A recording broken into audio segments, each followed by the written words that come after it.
ভাঙা ঘরে মানবিতর জীবন দুর্যোগে শুধু কক্সবাজারে ক্ষতি প্রায় ১,০০০ কোটি টাকার। গৃহ নির্মাণ করে দেবে সরকার, ত্রাণ নিয়ে অনিয়ম হলে কঠোর ব্যবস্থার হুঁশিয়ারি। যখন মাটির জাবাইল পড়ছি একদূর মাজারা চলে গিয়েছে। পানি নেমে গেছে কিন্তু ফুট কাদা ওখানে দেবাল দেওয়া সব পড়ে গেছে। আগে তো মানে পানিটা আসছিলাম না, পানি যখন আমরা মানে উপরে উঠিয়েছি।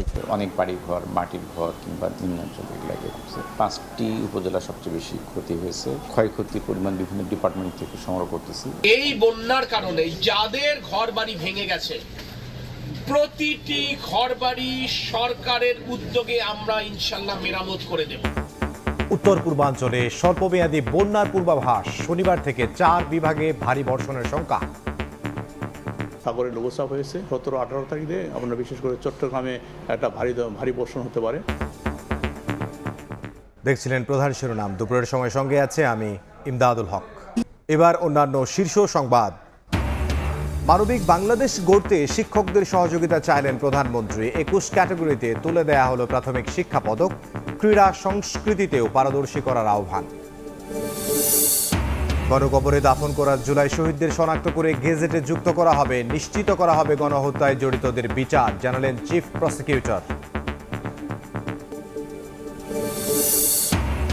অর্থ পাচারকারীদের পরিচয় দেখা হবে না, সন্দেহজনক লেনদেন পেলে ব্যবস্থা। অবরুদ্ধ ৭৬,০০০ কোটি টাকার সম্পদ পুনরুদ্ধারে দ্রুতই অগ্রগতির আশা বিএফআইইউর।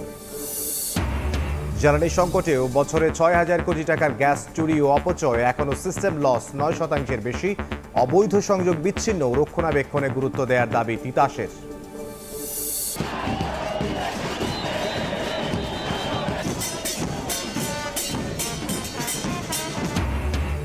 আটলান্টায় যুদ্ধের দামামা, বিশ্বকাপের ফাইনালে ওঠার লড়াইয়ে প্রস্তুত আর্জেন্টিনা, ইংল্যান্ড। বাংলাদেশিদের সমর্থনে আপ্লুত স্ক্যালোনি, জয় উপহার দেওয়ার আশা।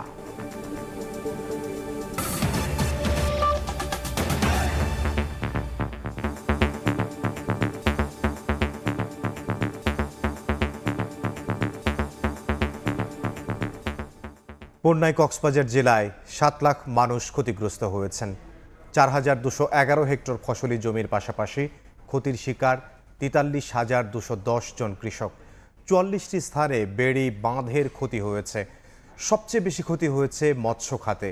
বানের জলে 61 ইউনিয়নের 3,918টি পুকুর ও 453টি চিংড়ির ঘের ভেসে গেছে। সব মিলিয়ে ক্ষয়ক্ষতির পরিমাণ প্রায় 1,000 কোটি টাকা। জেলা প্রশাসনের প্রাথমিক তালিকায় ক্ষতির এ তথ্য উঠে এসেছে। বুলবুল রেজা জানাচ্ছেন বিস্তারিত। নতুন করে হয়নি বৃষ্টি। কক্সবাজার সদর, রামু ও মাতামুহুরী থেকে নেমে গেছে পানি। তবে নিম্নাঞ্চল হওয়ায় চকরিয়া ও পেকুয়া উপজেলা থেকে বন্যার পানি নামতে দেরি হচ্ছে। এই দুই উপজেলার অধিকাংশ মানুষ এখনও পানিবন্দী।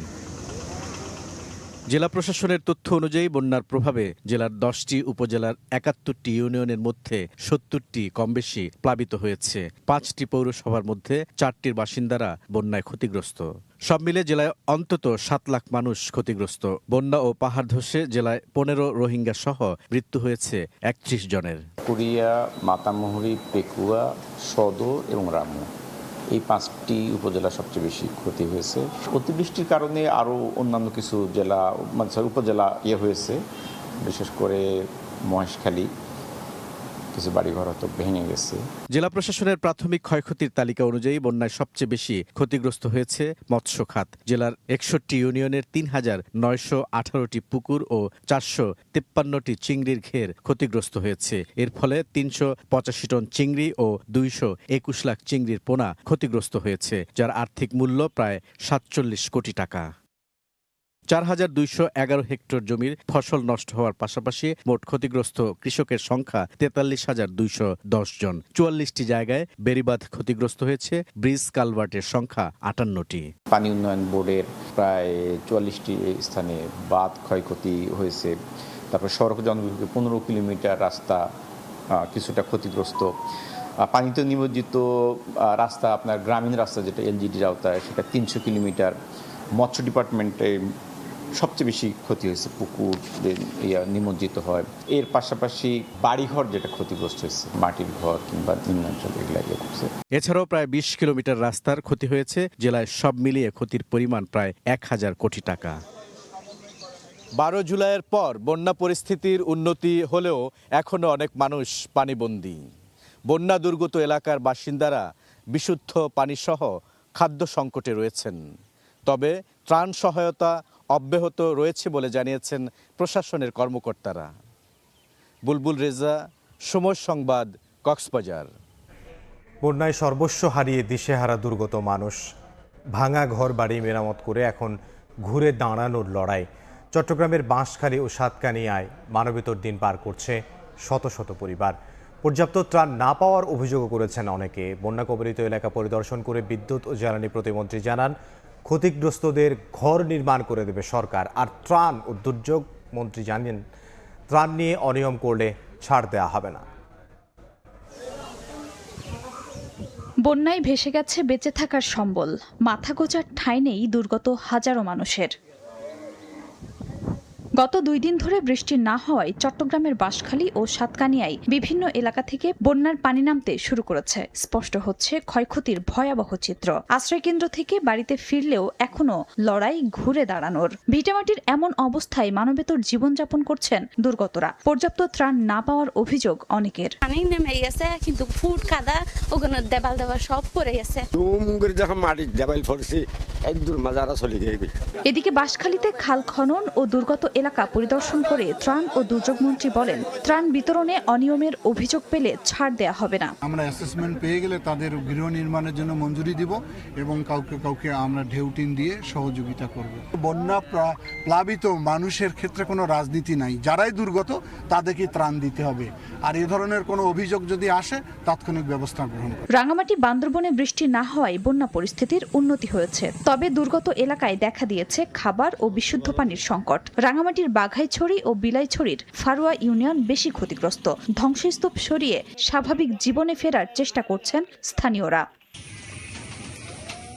বান্দরবনে বন্যায় প্রায় ১২,৫০০ পরিবার ক্ষতিগ্রস্ত। শহরের বালাঘাট এলাকায় ক্ষতিগ্রস্ত এলাকায় ত্রাণ বিতরণ করে বিদ্যুৎ ও জ্বালানি প্রতিমন্ত্রী বলেন, দুর্যোগে ক্ষতিগ্রস্তদের ঘরবাড়ি নির্মাণ করে দেবে সরকার। আমরা কত দ্রুত সরকারের তরফ থেকে আপনাদের কষ্ট লাঘব করতে পারি সেই নির্দেশনা দিয়েই আসলে আমাকে পাঠিয়েছে। এই বন্যার কারণে যাদের ঘরবাড়ি ভেঙে গেছে প্রতিটি ঘরবাড়ি সরকারের উদ্যোগে আমরা ইনশাল্লাহ মেরামত করে দেব। হবিগঞ্জে কয়েকদিন ধরে প্লাবিত ৩৫টি গ্রামের মানুষ। চরম দুর্ভোগে দিন কাটছে হাজারো পানিবন্দী মানুষের। আমার বাড়ি তো আমার বুক পানি, বুঝলেন, চৌকির উপর আমার বুক পানি আছিল। তোষক ফাটি বালিশ চাল ভাত যা আছে কিচ্ছু নাই। 2টা ফিশারি ছিল, 2টা ফিশারির থেকে প্রায় 15 থেকে 20 লক্ষ টাকার মাছ ছিল ফিশারিতে। 2টা ফিশারি একদম গেছে। শনিবার 18 জুলাই থেকে 4 বিভাগে ভারী বর্ষণের পূর্বাভাস দিয়েছে আবহাওয়া অফিস। 17-18 তারিখে আমরা বিশেষ করে চট্টগ্রামে একটা ভারী বর্ষণ হতে পারে। চট্টগ্রাম ডিভিশন এর সাথে সাথে কোস্টাল বেল্টের কিছু এলাকা এবং আরও হচ্ছে ময়মনসিংহ, সিলেট, রংপুর এইসব জায়গায় ভারী বর্ষণ সম্ভাবনা আছে, তবে এটা খুব স্বল্পমেয়াদী। এদিকে লঘুচাপের কারণে কক্সবাজার, চট্টগ্রাম সহ 4 সমুদ্র বন্দরে 3 নম্বর স্থানীয় সতর্ক সংকেত দেখাতে বলা হয়েছে। খাদিজা স্বপ্না, সময় সংবাদ। বন্যা পরিস্থিতির আরও খবর জানবো। এই মুহূর্তে চট্টগ্রামের বাঁশখালীতে আছেন সহকর্মী ফেরদৌস লিপি ও কক্সবাজারে আছেন সুজাউদ্দিন রুবেল। সরাসরি প্রথমেই যাব লিপির কাছে। লিপি,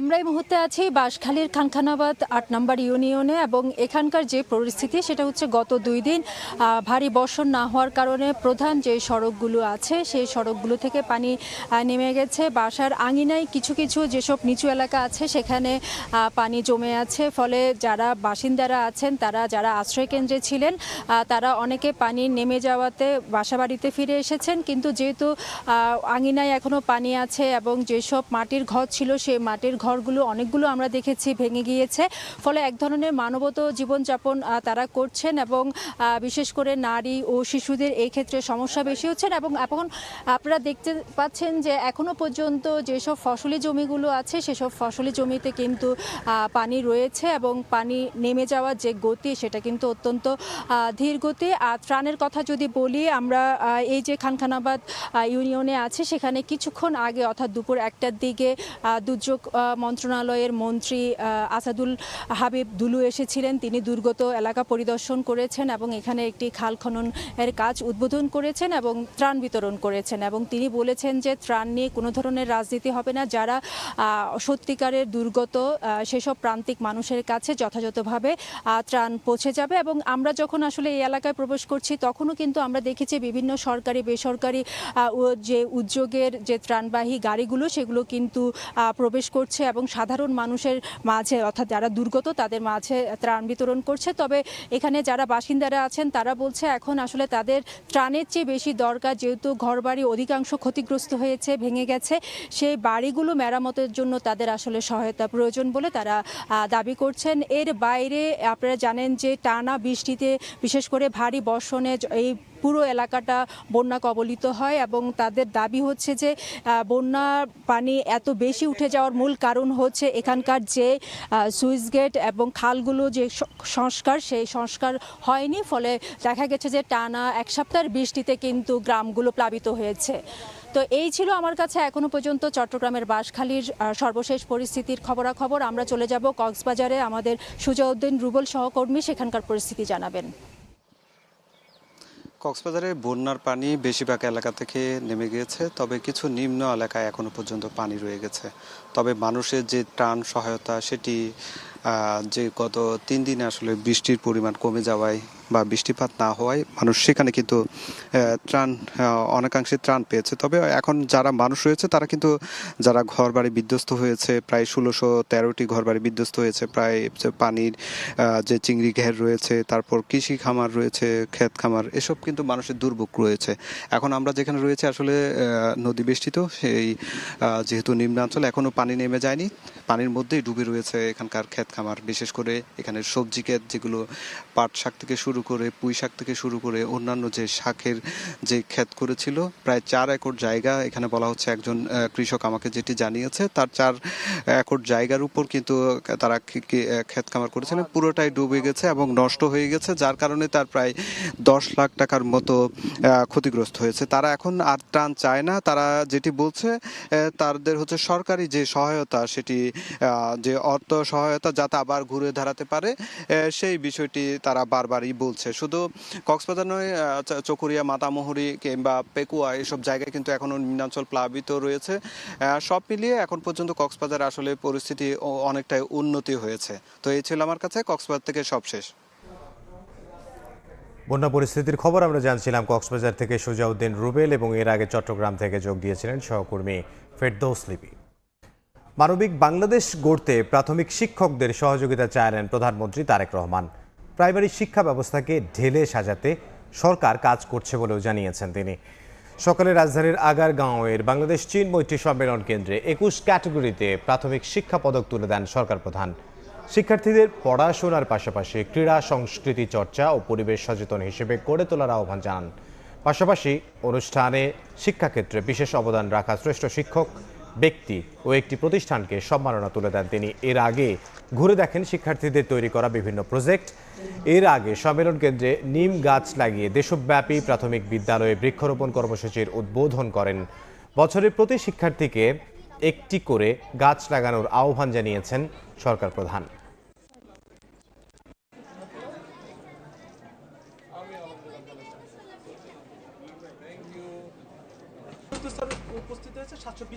ট্রেনিংটা যত ভালো হবে আপনারা তত আন্তরিকতার সাথে এবং তত ভালোভাবে আপনারা আমাদের শিক্ষার্থীদেরকে শিক্ষা দেওয়ার সুযোগ পাবেন বা আপনাদের জন্য সুবিধা হবে।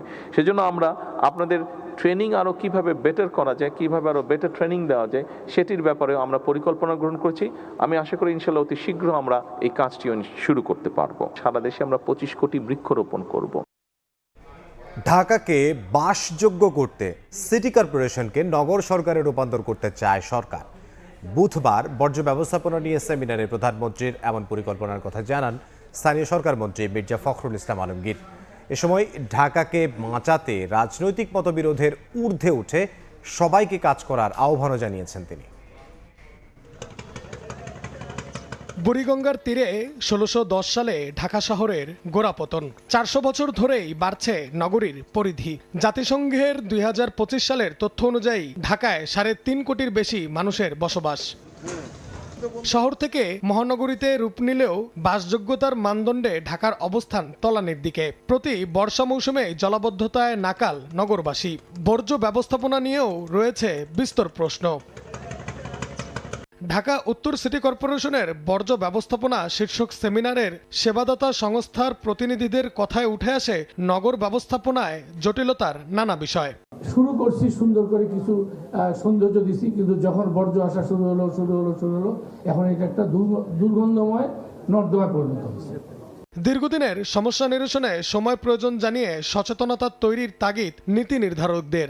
নগর বর্জ্য ব্যবস্থাপনা নিয়ে সেমিনার করেই কিন্তু এটা সীমাবদ্ধতা না। আমাদের এখানে জনস্বাস্থ্যের বিষয় রয়েছে, স্বাস্থ্য সুরক্ষার বিষয় রয়েছে। আমরা একটি টেকসই উন্নয়নমুখী একটি নগর ব্যবস্থা চাই। এই সমস্ত অধিদপ্তর বিভাগগুলি বা সংস্থা বা দপ্তরগুলি যদি আমরা সিটি কর্পোরেশনের অধীনে দিয়ে দিতে পারি, আমি মনে প্রাণে বিশ্বাস করি 100% সমস্যার সমাধান না হলেও আমাদের 70 থেকে 80% সমস্যার সমাধান হবে। সেবাদাতা সংস্থাগুলোর মধ্যে সমন্বয়ের জটিলতা কাটাতে নগর সরকার গঠনের প্রয়োজনীয়তার কথা তুলে ধরেন স্থানীয় সরকার মন্ত্রী। বলেন, বুড়িগঙ্গা তুরাগ বাঁচাতে না পারলে ঢাকাকে বাঁচানো যাবে না। এখন ইদানিংকাল একটা বিরাট উন্নতি হচ্ছে, সিগন্যাল চালু হওয়ার পর থেকে এটা কিন্তু মানতে শুরু করেছে সবাই, তাই না? কেন? কারণ সে দেখছে যে আর্টিফিশিয়াল ইন্টেলিজেন্স দিয়ে সে ধরা পড়ে যাবে যদি সে নিয়ম ভঙ্গ করে, তাই না? তার ফাইন হয়ে যাবে অটোমেটিক্যালি। বুড়িগঙ্গাকে আমরা ঠিক করার কোনো চেষ্টা করতে পারি, আমরা তুরাগকে ঠিক করার চেষ্টা করতে পারি, কারণ ঢাকা শহর বেঁচে থাকবে কিন্তু এই নদীগুলোর উপরে। পরিচ্ছন্নতার জন্য প্রাথমিক শিক্ষা ব্যবস্থা থেকেই সচেতনতা তৈরির উপর জোর দেন স্থানীয় সরকার মন্ত্রী। নাইম হাসান, সময় সংবাদ, ঢাকা। দুপুরের সময় আরও থাকছে বিকট শব্দে সেলুনের এসি বিস্ফোরণ, রাজধানীতে দগ্ধ 10, শ্বাসনালী সহ পড়েছে শরীরের 50 ভাগ। সর্বোচ্চ চিকিৎসা নিশ্চিতের আশ্বাস স্বাস্থ্যমন্ত্রীর।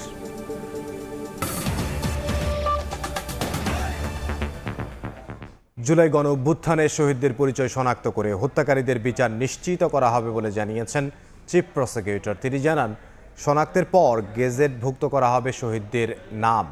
রায়ের বাজার বুদ্ধিজীবী কবরস্থানে জুলাই গণ অভ্যুত্থানে নিহতদের গণকবর পরিদর্শন শেষে তিনি বলেন, ঢাকার মাতুয়াইল, জুরাইন, নারায়ণগঞ্জ ও মুন্সিগঞ্জেও গণকবরের সন্ধান পেয়েছে তদন্ত সংস্থা।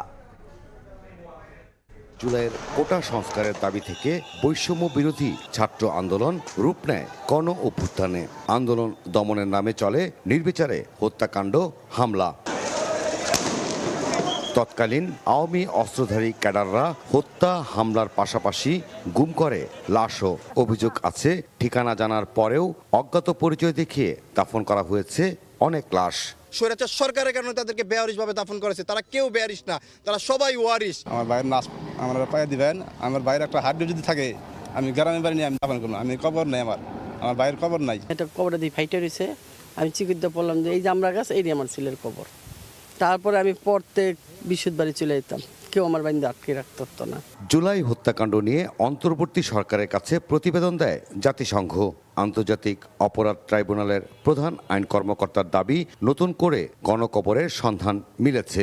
সব মরদেহ শনাক্তের পর প্রকৃত নিহতের সংখ্যা আরও বেশি হতে পারে। যে সকল শহীদদের আমরা শনাক্ত করতে পেরেছি সেটা তো পেরেছি, যাদেরকে শনাক্তকরণের প্রক্রিয়া চলমান আছে, প্রত্যেক শহীদ পরিবারের কাছে আমাদের অনুরোধ, আপনারা আমাদের প্রসিকিউশন টিম অথবা আমাদের তদন্ত সংস্থার মাধ্যমে আপনারা মাঝে মাঝে আমাদের সাথে যোগাযোগ করবেন। আমরা যখনই যেটা উদ্ঘাটন করতে সক্ষম হব অথবা শনাক্ত করতে পারবো, সেই তথ্যটা আপনাদের কাছে আমরা সরবরাহ করব। জানান, জুলাই আন্দোলনে কিছু মরদেহ নদীতে ভাসিয়ে দেওয়ার তথ্য পাওয়া গেছে। তদন্ত চলছে সে বিষয়েও। ঢাকার সন্নিকটে একটি নদীতে একটি হাসপাতাল থেকে অনেক ডেড বডি ফেলে দেওয়া হয়েছে, নদীতে ভাসিয়ে দেওয়া হয়েছে, এই তথ্য আমাদের কাছে আছে। আমরা সেই হাসপাতাল, সেই তখনকার কর্তৃপক্ষ এবং যারা এই ঘটনার সাথে জড়িত সেটি আমরা শনাক্ত করার চেষ্টা করছি। জুলাই আগস্ট গণ অভ্যুত্থানে হত্যাকাণ্ডে জড়িত সবার বিচার নিশ্চিত করা হবে বলেও জানান আইসিটির প্রধান কৌশলী। তাদেরকে বিচারের আওতায় আনা হয়েছে। জেমসন মাহবুব, সময় সংবাদ, ঢাকা। ভবিষ্যতে অর্থ পাচারকারীদের পরিচয় দেখা হবে না বলে হুঁশিয়ারি দিয়েছেন বিএফআইইউর প্রধান। 2024-25 অর্থবছরের প্রতিবেদন তুলে ধরে তিনি জানান, আদালতের মাধ্যমে এখন পর্যন্ত পাচার হওয়া ৭৬,০০০ কোটি টাকার সম্পদ অবরুদ্ধ করা হয়েছে। এই সম্পদ পুনরুদ্ধারে দ্রুতই অগ্রগতির আশা বিএফআইইউর। শেখ হাসিনা ও তার পরিবারের সদস্যদের বিরুদ্ধে বিদেশে সম্পদ গোপন, জালিয়াতি ও অর্থ পাচারের অভিযোগে ৬টি মামলা করেছে দুর্নীতি দমন কমিশন। একই অভিযোগ রয়েছে আওয়ামী সরকারের ডজনের বেশি হাই প্রোফাইল ব্যক্তির নামে। পাচার হওয়া এসব সম্পদ পুনরুদ্ধারে গঠিত কমিটি বলছে, এখন পর্যন্ত ৬৭,০০০ কোটি টাকার সম্পদ অবরুদ্ধ করা হয়েছে, যার মধ্যে ৫৭,০০০ কোটি টাকা দেশে এবং বিদেশে রয়েছে ১৯,০০০ কোটি টাকা। ৭৬,০০০ কোটি টাকা আমাদের জব্দ করা হয়েছে, তার মধ্যে ৫৭,০০০ কোটি টাকা হলো আমাদের দেশের সম্পত্তির জব্দ এবং ১৯,০০০ কোটি টাকা হলো বিদেশের সম্পত্তির জব্দ। এই পর্যন্ত আমাদের ২৩টি এমএলএআর পাঠানো হয়েছে এবং সেগুলি কার্যক্রম চলমান আছে। মঙ্গলবার দুপুরে 2024-25 অর্থবছরের প্রতিবেদন তুলে ধরে বাংলাদেশ ব্যাংকের ফিনান্সিয়াল ইন্টেলিজেন্স ইউনিট বিএফআইইউ। জানানো হয়, পাচার হওয়া সম্পদ ফেরতের অংশ হিসেবে বিভিন্ন দেশে এখন পর্যন্ত ২১টি এমএলএআর পাঠানো হয়েছে। রেড নোটিশ জারি হয়েছে ৯টি।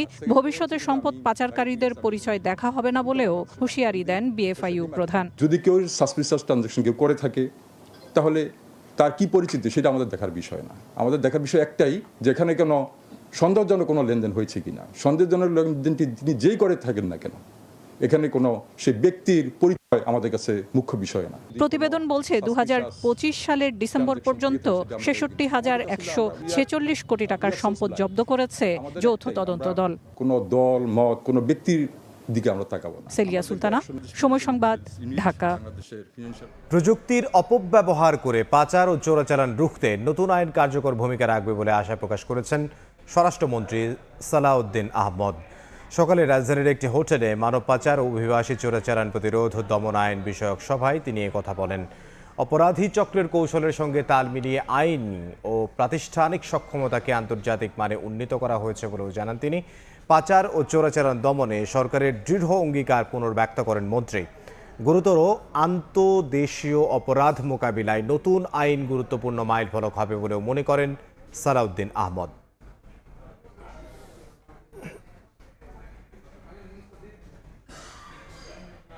শিক্ষামন্ত্রীর পদত্যাগ সহ ৩ দফা দাবিতে উত্তরায় সড়ক অবরোধ করেছে এইচএসসি পরীক্ষার্থীরা।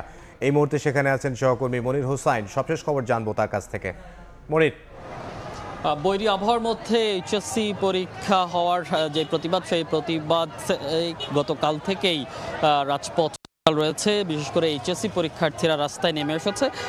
তারা যেই পরীক্ষা বৈরী আবহাওয়ার মধ্যে নেওয়া হয়েছে, অর্থাৎ তারা বলছে তাদের পদার্থবিজ্ঞান প্রথম পত্র পরীক্ষা হয়েছে, সেই পরীক্ষা বৈরী আবহাওয়ার কারণে তারা ঠিকভাবে দিতে পারেনি। সেই পরীক্ষা পুনরায় নেওয়া এবং বর্তমান যে শিক্ষামন্ত্রী আছে সেই শিক্ষামন্ত্রীর পদত্যাগ দাবিতে তারা আন্দোলনে নেমেছে। গতকাল সারাদিনই আমরা দেখেছি যে বিভিন্ন দফায় দফায় আন্দোলন করেছে।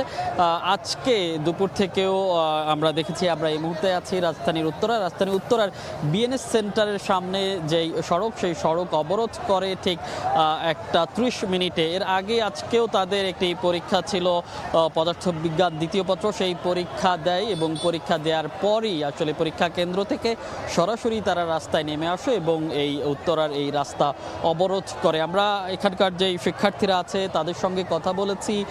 তারা আসলে যেটি বলছেন যে তাদের যেই যৌক্তিক দাবি, সেই যৌক্তিক দাবি এখনো পর্যন্ত মানা হয়নি। গতকাল সংসদে শিক্ষামন্ত্রী যেই কথা বলেছেন কিংবা ক্ষমা চাওয়ার প্রসঙ্গে শিক্ষার্থীরা বলছেন যে তারা আসলে এই ক্ষমা কিংবা যা বলেছেন শিক্ষামন্ত্রী তাতে তারা সন্তুষ্ট নয়। তারা চান শিক্ষামন্ত্রীর পদত্যাগ এবং তাদের যে বিগত যেই পরীক্ষা হয়েছে সেই পরীক্ষা পুনরায় নেওয়া। যদিও শিক্ষামন্ত্রী ঘোষণা দিয়েছেন যে যেই পরীক্ষার্থীদের সমস্যা হয়েছে কিংবা যেই পরীক্ষার্থীরা বৈরী আবহাওয়ার কারণে এই পরীক্ষায় অংশ নিতে পারে পারেনি তারা আবারও তাদের পরীক্ষা নেওয়া হবে, যেহেতু চট্টগ্রাম বিভাগের যেই পরীক্ষা সেই চট্টগ্রাম শিক্ষা বোর্ডের পরীক্ষা স্থগিত রয়েছে, সেই পরীক্ষার সঙ্গে এই যারা বাকি রয়েছে তাদের পরীক্ষা নেওয়া হবে। তবে শিক্ষার্থীরা আসলে সেটি মানতে নারাজ। শিক্ষার্থীরা চান পুনরায় সকলের পরীক্ষা পুনরায় নেওয়া হোক এবং তাদের সর্বোপরি দাবি যে শিক্ষামন্ত্রী, সেই শিক্ষামন্ত্রীর পদত্যাগ, এবং তারা বলছেন যে শিক্ষামন্ত্রী পদত্যাগ করার আগ পর্যন্ত তারা রাস্তা ছাড়বেন না। এবং যেহেতু আসলে এটি একটি গুরুত্বপূর্ণ পাশেই বিমানবন্দর আছে, তো সেক্ষেত্রে এই আন্দোলন এবং রাস্তা অবরোধের কারণে দুই পাশেই কিন্তু যানজটের সৃষ্টি হয়েছে এবং যারা যাত্রী আছেন তারাও ভোগান্তিতে পড়ছেন। তো এই ছিল রাজধানীর উত্তরা থেকে শিক্ষার্থীদের আন্দোলনের সবশেষ আমার কাছে। উত্তরা থেকে যোগ দিয়েছিলেন সহকর্মী মনির হুসাইন। এবার ফিফা বিশ্বকাপের খবর।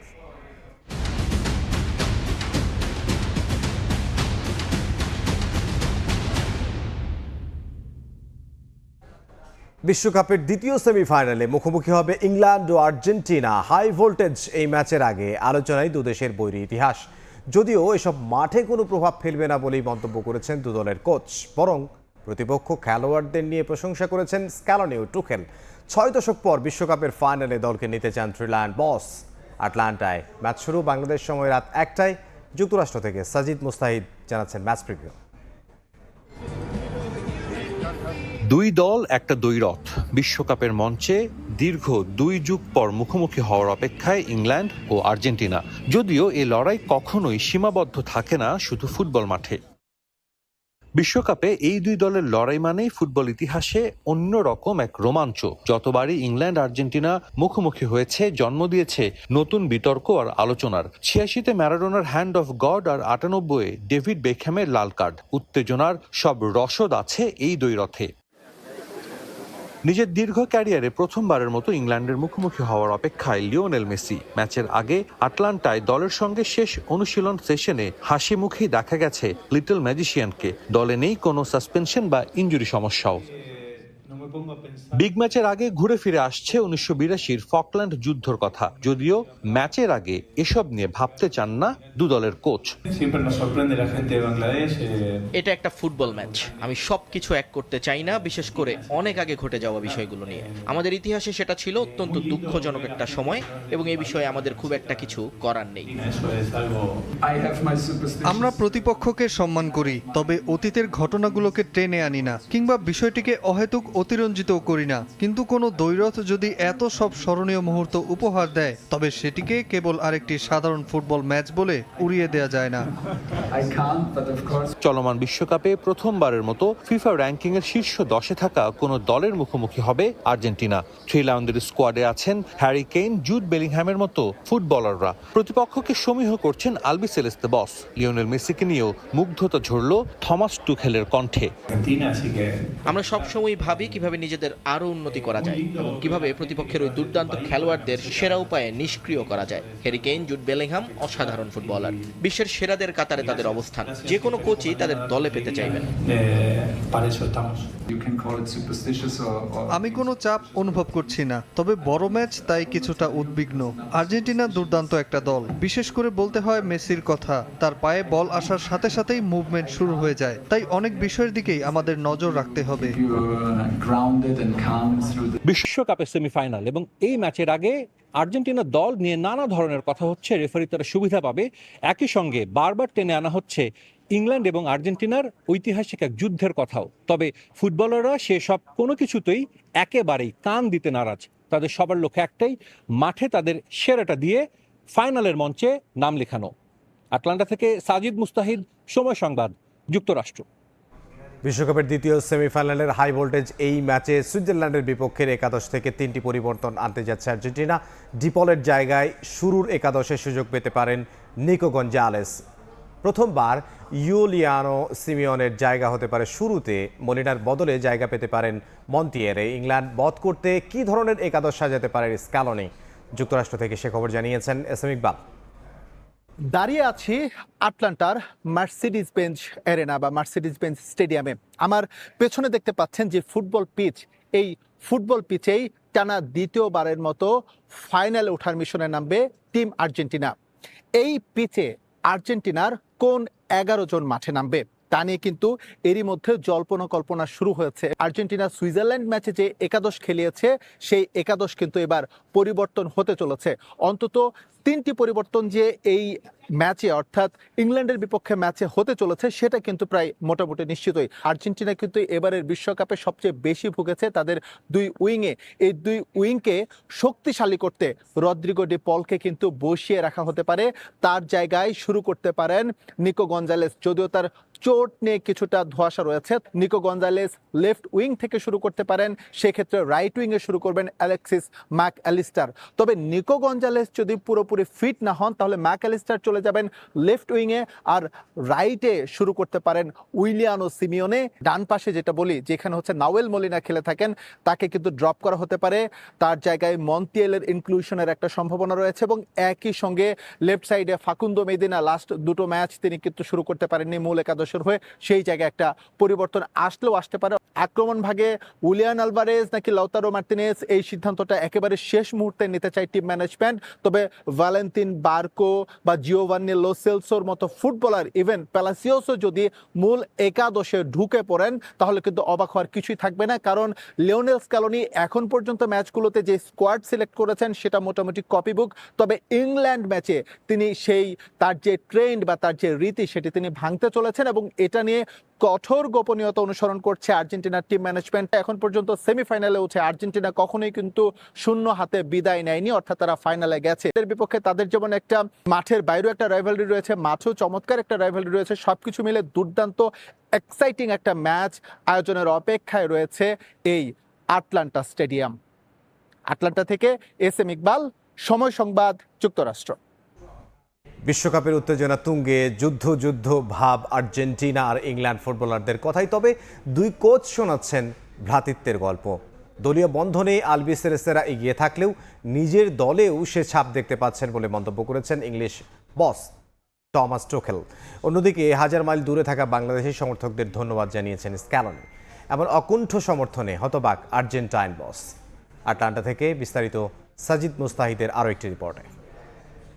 বিশ্বকাপ চ্যাম্পিয়ন হতে কি দরকার একটা দলের? নিশ্চিতভাবে একটা ভালো স্কোয়াড, একই সঙ্গে চ্যাম্পিয়ন্স লাগ বলেও কিন্তু একটা কথা রয়েছে। আর্জেন্টিনার দলকে বলা হয় গত বিশ্বকাপে তারা যেভাবে ফুটবল খেলেছিল, দলটার এমন একটা বন্ডিং ছিল এবং দলের প্রত্যেকটা খেলোয়াড়ের মধ্যে যে সম্পর্ক ছিল, এটাই তাদের চ্যাম্পিয়ন হতে অনেক দূর নিয়ে গিয়েছিল। এবং এই বিশ্বকাপেও কিন্তু আমরা সে একই জিনিস দেখছি, তারা চান আরও একবার লিওনেল মেসির হাতে উঠুক বিশ্বকাপের শিরোপা। আমরা দেখেছি ইংল্যান্ডের অতীতে অনেক ভালো বড় খেলোয়াড় ছিল, ভালো দল নিয়েও তারা কিন্তু বিশ্বকাপের ফাইনালে কোয়ালিফাই করতে পারেনি। তাদের golden generation David Beckham, Michael Owen রুখেলের পরপরে কিন্তু প্রেস কনফারেন্স করেন আর্জেন্টিনার কোচ লিওনেল স্ক্যালোনি। আমরা জানি আর্জেন্টিনার যে পরিমাণ সমর্থন রয়েছে বাংলাদেশে সেটা পুরো বিশ্ব জানে। এই প্রশ্নটাই কিন্তু করা হয়েছিল যে নিঃস্বার্থভাবে বাংলাদেশের লাখো কোটি সমর্থক আর্জেন্টিনার দলকে সমর্থন দিচ্ছেন, তাদের জার্সি গায়ে ম্যাচ দেখছেন, রাত দিন বৃষ্টি উপেক্ষা করে তারা আর্জেন্টিনা দলকে সমর্থন দিয়ে চলেছেন। এর জন্য কিন্তু তিনি একবার দুবার না বেশ কবার ধন্যবাদ দিয়েছেন বাংলাদেশের সেই আর্জেন্টিনা সমর্থকদের। আসলেই এটা বেশ চমকপ্রদ। বাংলাদেশের মানুষ সবসময় আমাদের চমকে দেয়, এতটা দূরে থেকেও তারা আর্জেন্টিনার সমর্থক, যা সত্যিই চমৎকার। নিজের দেশের বাইরের মানুষকে আর্জেন্টিনার জাতীয় দলের জার্সি পরা দেখতে পাওয়াটা দারুণ একটা ব্যাপার, এটা অবিশ্বাস্য। সবাইকে ধন্যবাদ এবং আমরা আশা করি তাদের মুখে হাসি ফোটাতে পারবো। আটলান্টা থেকে সাজিদ মুস্তাহিদ, সময় সংবাদ, যুক্তরাষ্ট্র। রাজধানীর বংশালে সেলুনের এসি বিস্ফোরণে 10 জন দগ্ধ হয়েছেন। তাদের জাতীয় বার্ন ইনস্টিটিউটে ভর্তি করা হয়েছে। চিকিৎসকরা জানান দগ্ধদের শ্বাসনালী সহ শরীরের সর্বোচ্চ 50% দগ্ধ হয়েছে। এদিকে আহতদের হাসপাতালে দেখতে গিয়ে সর্বোচ্চ চিকিৎসা নিশ্চিতের আশ্বাস দিয়েছেন স্বাস্থ্যমন্ত্রী।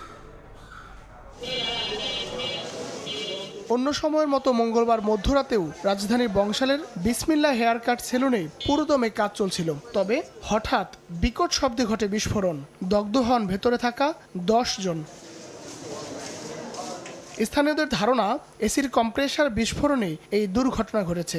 দগ্ধদের 5 জনই ছিলেন সেলুনের কর্মচারী। ঘটনার পর তাদের উদ্ধার করে নেওয়া হয় জাতীয় বার্ন ইনস্টিটিউটে। খেলা দেখতেছিলাম যে কোন আওয়াজ এসে আওয়াজে আমরা সবাই জিগায় দিই পাঙ্কা পড়ে গেছে, গ্লাসটা ভাঙছে, ভাঙার পরে দেখি দোয়ায় ভয়াবহ হয়ে গেছে। এসির থেকে হওয়ার পর পরের লোকজন ধরাধরি করে মানুষ মেডিকেল পাঠাইছে। তারও যে মুখের পুরা ফেসটা পুড়ে গেছে, হাত ব্যান্ডেজ করা যাবে, হাতও পুড়ে গেছে। দগ্ধদের শ্বাসনালী সহ শরীরের সর্বোচ্চ 50% পুড়ে গেছে বলে জানিয়েছেন চিকিৎসক। খবর পেয়ে আহতদের দেখতে হাসপাতালে ছুটে যান স্বাস্থ্যমন্ত্রী। এসি ব্যবহারে সচেতন হওয়ার তাগিদ তার। একজন 1%, একজন 50%-এর উপরে 50, আর বাকিরা 10 থেকে 20-25 এরকম আছে। যে বাতাসটা আউটফ্লো হওয়ার কথা, আসার কথা করে, এই বাতাসটা যখন একটুখানি এসির ভিতরে যখন এটা ঘুরতে ঘুরতে জমে হয়তো এটা থেকে গ্যাস হয়ে হঠাৎ করে ব্লাস্ট হয়ে যায়। অ্যান্ড এটা গভর্নমেন্ট কিভাবে ম্যানেজ করবে বলেন? এটা তো যার যার এসি তাকেই ম্যানেজ করতে হবে। এদিকে বুধবার ভোরে নারায়ণগঞ্জ ইপিজেটে অনন্ত অ্যাপারেলস নামে পোশাক কারখানার গোদামে ভয়াবহ আগুন লাগে। প্রায় 2.5 ঘন্টার চেষ্টায় ফায়ার সার্ভিসের 9টি ইউনিট আগুন নিয়ন্ত্রণে আনে। এই ঘটনায় ব্যাপক ক্ষয়ক্ষতির দাবি মালিক পক্ষের। হায়দার আলী, সময় সংবাদ, ঢাকা। দুপুরের সময় আরও থাকছে। ইরান যুক্তরাষ্ট্রের পাল্টাপাল্টি সংঘাতে ফের অগ্নিগর্ভ মধ্যপ্রাচ্য। হরমুজে টোল আদায়ের চিন্তা বদল ট্রাম্পের। প্রণালীর পূর্ণ নিয়ন্ত্রণ নিতে মরিয়া তেহরান।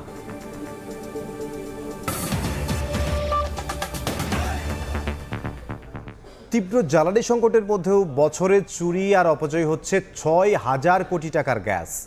জ্বালানি বিভাগের লক্ষ্য সিস্টেম লসও 6% নামিয়ে আনা, কিন্তু বিতরণ কোম্পানিগুলো ব্যর্থ হওয়ায় এখনও এই লোকসান 9%-এর বেশি। তিতাস গ্যাস বলছে লক্ষ্য পূরণে অবৈধ সংযোগ বিচ্ছিন্নে কঠোর হওয়ার পাশাপাশি লিকেজ বন্ধে পাইপলাইন রক্ষণাবেক্ষণে গুরুত্ব দেওয়া হচ্ছে। সময় সরকারের ছবিতে ফারুক ভূঁইয়া রবিনের রিপোর্ট। ঢাকার অদূরে আশুলিয়া এলাকায় রফতানিমুখী একটি স্পিনিং মিলের চিত্র। নেই গ্যাসের পর্যাপ্ত চাপ ও সরবরাহ, তাই বন্ধ একটি জেনারেটর, অন্যটিও চলছে কোনো মতে। হোঁচট খাচ্ছে কাঙ্ক্ষিত উৎপাদন। জ্বালানি সংকটে এভাবেই ধুঁকছে দেশের শিল্প খাত। 240 ব্যাগ প্রোডাকশন হওয়ার কথা সেখানে হচ্ছে হলো 110 ব্যাগ থেকে 20 ব্যাগ। দুপুর 2টা পর্যন্ত আমাদের গ্যাস থাকে না। সেই ক্ষেত্রে দেখা গেছে যে আমরা অন টাইমে শিপমেন্ট দিতে পারি না, এর জন্য ওটির হার বেড়ে যায়। হিউজ প্রোডাকশনের ক্ষতি হচ্ছে আর কি। পার ডে 30,000 পিস প্রোডাকশন হওয়ার কথা, সেখানে হচ্ছে 5,000 থেকে 10,000, 15,000 পিস। গ্যাসের পর্যাপ্ত চাপ না থাকায় ফিলিং স্টেশনগুলোর সামনে দীর্ঘ হচ্ছে যানবাহনের সারি, আর এতে নষ্ট কর্মঘণ্টার বড় একটি অংশ। এমন কোনো সিএনজি পাম্পে নাই যে 2 থেকে 3 ঘন্টা লাগে না। তাড়াইটা পর্যন্ত সিরিয়াল দিয়ে পরে আমি গ্যাস নিছি। 200-300 গাড়ির পিছনে সিরিয়াল 2 ঘন্টা 3 ঘন্টা লাগে যায় গ্যাস পাইতে হইতে। সংকটময় এই অবস্থার উল্টো পিঠে আরেক করুণ বাস্তবতা। গ্রাহক যখন তীব্র সংকটে ভুগছে, তখন নানা উপায়ে নষ্ট হচ্ছে মূল্যবান এই জ্বালানি সম্পদ। চুরি, অবৈধ সংযোগ, জরাজীর্ণ পাইপলাইনের কারণে সিস্টেম লসের নামে বছরে যে পরিমাণ গ্যাস অপচয় হচ্ছে তার মূল্য প্রায় 6,000 কোটি টাকা। আর এই লোকসান কমাতে নানা লক্ষ্যমাত্রা দেয়া হলেও তা পূরণে ব্যর্থ বিতরণ কোম্পানিগুলো। এখনও সিস্টেম লস 9%-এর উপরে, অথচ কথা ছিল তা 6%-এ নামিয়ে আনার। সবচেয়ে বড় বিতরণ প্রতিষ্ঠান তিতাস গ্যাস বলছে লক্ষ্যমাত্রা পূরণে জোর দেওয়া হচ্ছে অবৈধ সংযোগ বিচ্ছিন্ন শাস্তিমূলক ব্যবস্থা ও পাইপলাইন মেরামতে। আমরা প্রতিনিয়তই অভিযান চালাচ্ছি। আমাদের নিয়মিত মোবাইল কোর্ট হচ্ছে, অবৈধ সংযোগ যেন না হয়, এবং লিকেজ মেরামতের জন্য আমাদের ঠিকাদার নিয়োগের প্রক্রিয়া চলছে। কোথাও ঠিকাদার নিয়োগ হয়ে গেছে। বিশেষজ্ঞরা মনে করেন কেবল আমলাতান্ত্রিক নির্দেশনা কিংবা লক্ষ্যমাত্রা নয়, সিস্টেম লস কমাতে প্রয়োজন কঠোর প্রশাসনিক ব্যবস্থা। যে যার দায়িত্ব যেটা বলা আছে আইনে, সেই দায়িত্ব পালনে কোনো রকম শিথিলতা হলে তার চাকরি থাকবে না। এই জায়গায় সরকারকে ফিরে আসতে হবে, এবং জ্বালানি বিভাগ হতে পারে তার উদাহরণ এবং দৃষ্টান্ত। বর্তমানে দেশে 4,000 মিলিয়ন ঘনফুটের বেশি চাহিদা থাকলেও যোগান দেয়া যাচ্ছে মাত্র 2,600 থেকে 2,700 মিলিয়ন ঘনফুট গ্যাস। জ্বালানি সংকটে ধুঁকছে দেশের শিল্প, ব্যবসা, বাণিজ্য, যানবাহন সহ নানা খাত। বিপরীতে ব্যবস্থাপনাগত দুর্বলতার কারণে প্রতি বছর হাওয়া হয়ে যাচ্ছে হাজার হাজার কোটি টাকার গ্যাস। আর এই সিস্টেম লস নিয়ন্ত্রণ করতে পারলে দেশের জ্বালানি সংকট কিছুটা হলেও কমানো সম্ভব হতো বলে মনে করেন বিশেষজ্ঞরা। ফারুক ভূঁইয়া রবিন, সময় সংবাদ, ঢাকা।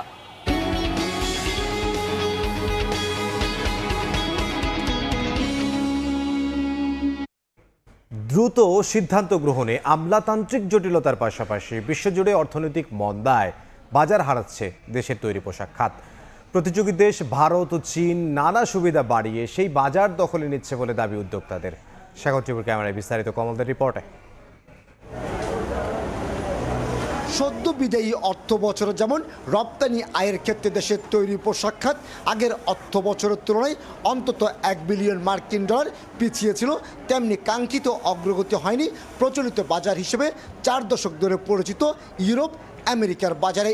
লিভিং কস্ট অনেক হাই হয়ে গেছে, যার দরুন আপনার এই ক্রয় ক্ষমতা মানুষের হ্রাস পাওয়ার কারণে সেলস ডাউন হয়েছে। এদিকে যুক্তরাজ্যের বাজারে মাত্র 0.91% প্রবৃদ্ধিতে 4.38 বিলিয়ন, কানাডায় 3.20% প্রবৃদ্ধিতে 1.34 বিলিয়ন মার্কিন ডলার রপ্তানি আয় এসেছে।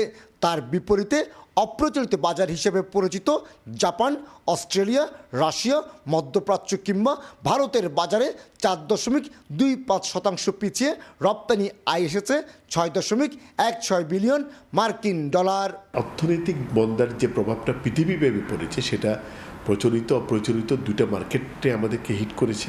রাশিয়া ইউক্রেন যুদ্ধ বন্ধ না হতেই শুরু হয়ে যায় মধ্যপ্রাচ্যে ইরানের সঙ্গে মার্কিন যুক্তরাষ্ট্র ইসরায়েলের যুদ্ধ। এতে যেমন বিশ্বজুড়ে জ্বালানি তেলের দাম বেড়েছে, তেমনি বেড়েছে বায়ারদের কাছে তৈরি পোশাক পৌঁছানোর পরিবহন ব্যয়। আর তাতেই ভিয়েতনাম, কম্বোডিয়ার মতো দেশগুলোর কাছে মার খেয়ে যাচ্ছে বাংলাদেশ।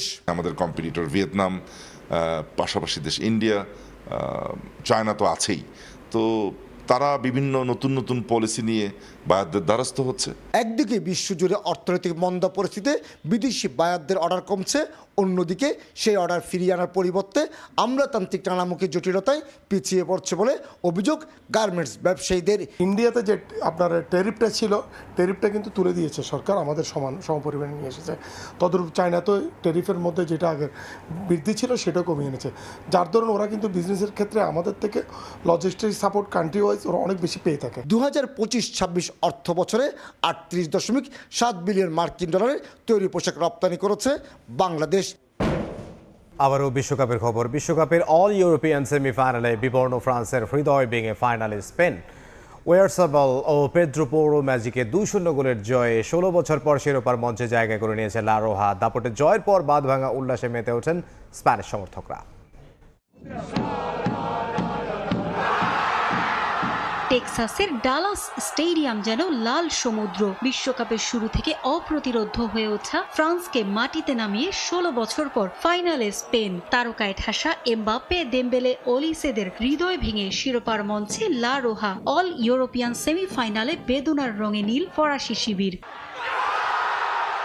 ইউরো নেশনস লিগের পর বিশ্বকাপের সেমিফাইনালেও স্পেনের কাছে ভরাডুবি ফ্রান্সের। অথচ জাতীয় দিবসের উৎসবে বাড়তি রং চড়ানোর কথা ছিল কাতার বিশ্বকাপের রানার্স আপ দলটার, কিন্তু লুই দে লা ফুয়েন্তের শক্ত রক্ষণের কাছে ধরাশায়ী দিদিয়ের দেশম। ষষ্ঠবারের মতো নকআউটের কোনো ম্যাচে ইয়ামালের কাছে দর্পচূর্ণ এমবাপ্পের। টেক্সাস থেকে স্পেনের অর্জনের গর্জনে কেঁপে ওঠে মাদ্রিদের আকাশ বাতাসও। এর আগে ম্যাচের শুরু থেকেই সমান তালে লড়াই করেছে স্পেন ও ফ্রান্স। 10 মিনিটে দানি ওলমোর ফাউলের সুবাদে ফ্রিকিক পেলেও তা কাজে লাগাতে পারেননি ইয়ামাল। 14 মিনিটে কাউন্টার অ্যাটাক থেকে এমবাপ্পে সুযোগ তৈরি করেছিলেন, তবে কুবার্সি ও লাপোর্তের দৃঢ়তায় আলোর মুখ দেখেনি তা। 20 মিনিটে বড় বিপদ ডেকে আনেন দিনিয়ে। বল ক্লিয়ার করতে গিয়ে পেছনে থাকা ইয়ামালের পায়ে আঘাত করে বসেন, আর তাতেই পেনাল্টি পেয়ে যায় স্পেন। সুযোগ কাজে লাগিয়ে গোল করেন ওয়ারসাবাল, ভাঙেন ডেভিড ভিয়ার এক মৌসুমে 13 গোলের রেকর্ড। 2025-26 মৌসুমে স্পেনের হয়ে 14 গোল এখন ওয়ারসাবালের। বিরতিতে যাওয়ার আগে সুযোগ পেয়েছিলেন এমবাপ্পে, তবে উনাই সিমনের দৃঢ়তায় বাধার প্রাচীর ভাঙতে পারেননি। লিড নিয়ে বিরতিতে যায় স্পেন। 58 মিনিটে দানি ওলমোর সঙ্গে দারুণ বোঝাপড়ায় চোখ ধাঁধালো গোল করেন পেদ্রো পোরো। মাইক মাইনিওকে অসহায় করে স্পেনকে আনন্দে ভাসান 26 বছর বয়সী এই রাইট ব্যাক। 64 মিনিটে ফ্রান্সের জালে বল পাঠিয়েছিলেন ইয়ামাল, তবে অফসাইডে বাতিল হয় তার স্বপ্ন। 80 মিনিটে ডিজিরে দুয়েকে হতাশ করেন আসর জুড়ে দুর্দান্ত ছন্দে থাকা স্প্যানিশ গোলরক্ষক উনাই সিমন। বিশ্বকাপের অন্যতম সেরা আক্রমণ ভাগ নিয়েও শেষ পর্যন্ত স্পেনের সঙ্গে পেরে ওঠেনি ফ্রান্স। ছন্ন ছাড়া ফরাসিদের কাঁদিয়ে নিউ জার্সির ফাইনালের টিকিট কাটে স্পেন। পারভিন আক্তার, সময় সংবাদ। এ পর্যায়ে শীর্ষ সংবাদগুলো জানিয়ে দিচ্ছি আরও একবার। মানবিক বাংলাদেশ গড়তে শিক্ষকদের সহযোগিতা চান প্রধানমন্ত্রী। তুলে দিলেন প্রাথমিক শিক্ষা পদক। শিক্ষার্থীদের ক্রীড়া সংস্কৃতিতেও পারদর্শী করার আহ্বান। ভাঙা ঘরে মানবেতর জীবন, দুর্যোগে শুধু কক্সবাজারেই ক্ষতি প্রায় ১,০০০ কোটি টাকার। গৃহ নির্মাণ করে দেবে সরকার। ত্রাণ নিয়ে অনিয়ম হলে কঠোর ব্যবস্থার হুঁশিয়ারি।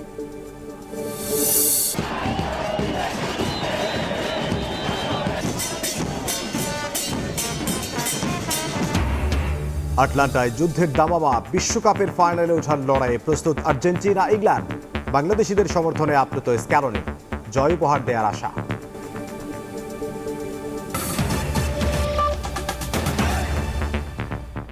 এই ছিল দুপুরের সময়ে বিশ্বকাপ ফুটবলের মহাযজ্ঞ সরাসরি সম্প্রচার করছে সময় টেলিভিশন। দেখে চোখ রাখুন সময়ের পর্দায়। এরপর বিভাগীয় সময় নিয়ে সঙ্গে থাকবেন আইরিন আয়াত। ধন্যবাদ ইমদাদ আপনাকে। বিভাগীয় সময় নিয়ে ফিরছে কিছুক্ষণ পর, সঙ্গে থাকুন সময়ের।